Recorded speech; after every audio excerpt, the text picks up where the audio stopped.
Why is your own mind working against you? Have you ever promised yourself that this time you would reprogram your mind, only to find yourself making the same choice again? The strange part isn't that you failed. It's that, somewhere inside, it almost felt automatic.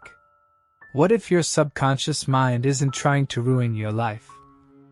What if it's simply trying to protect the version of you it already knows? That sounds unfair at first. But it might also be the most hopeful truth you'll hear today. Most people think the subconscious is some hidden force that secretly controls everything. In reality, it's better to think of it as the collection of patterns your brain has repeated so often that they begin to feel natural. Not because they're the best patterns, because they're the most familiar. And the human mind often chooses what is familiar before it chooses what is healthy. Maybe that's why you keep reaching for your phone when you feel uncomfortable. Why do you postpone important work even though you care deeply about your future? Why do you doubt yourself before you've even begun? Not because you were born without discipline. Not because you're broken. But because your mind has practiced these responses for so long that they now feel like home. The painful part isn't repeating a habit.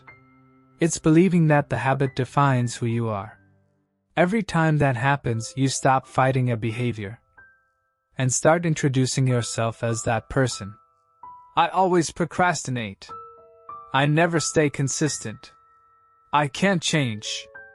Those sentences quietly become part of your identity. And identity is powerful, because people naturally act like the person they believe themselves to be. But here's the quiet truth. Your subconscious doesn't only learn through repetition. It also learns through new experiences repeated with patience. Every time you respond differently, you begin teaching your mind a new version of normal. Not instantly, gradually, like a path through a forest that becomes clearer each time you walk it. So don't begin by trying to erase your old patterns. Begin by creating better ones. When you wake up, spend a few quiet minutes before the noise of the world reaches you. Not to become perfect, but to remind yourself that your attention belongs to you. When a familiar distraction appears, pause for just one breath before reacting. That small pause creates space for a different choice. At the end of the day, write down one promise you kept. Even if it seems insignificant. Read one page. Took a short walk. Worked with full attention for 15 minutes. Those aren't just completed tasks. They're evidence.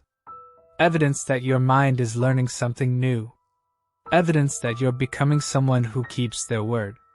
Slowly, the old voice begins to grow quieter.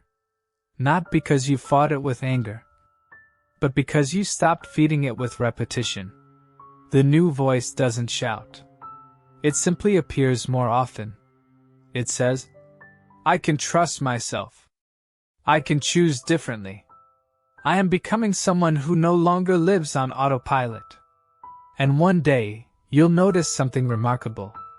The habits that once felt impossible to break no longer feel natural. Not because your life suddenly became easier, but because your identity quietly changed beneath the surface. The greatest transformation doesn't happen when you finally defeat your mind. It happens when your mind begins to recognize the person you're becoming. Because rebuilding your life isn't about clearing away every old thought. It's about patiently giving your mind a better story to remember. And with enough ordinary days, that new story begins to feel like home. And remember, your future is written less by the thoughts you fight than by the identity you patiently repeat each day. Welcome to Reset. Think. Mount.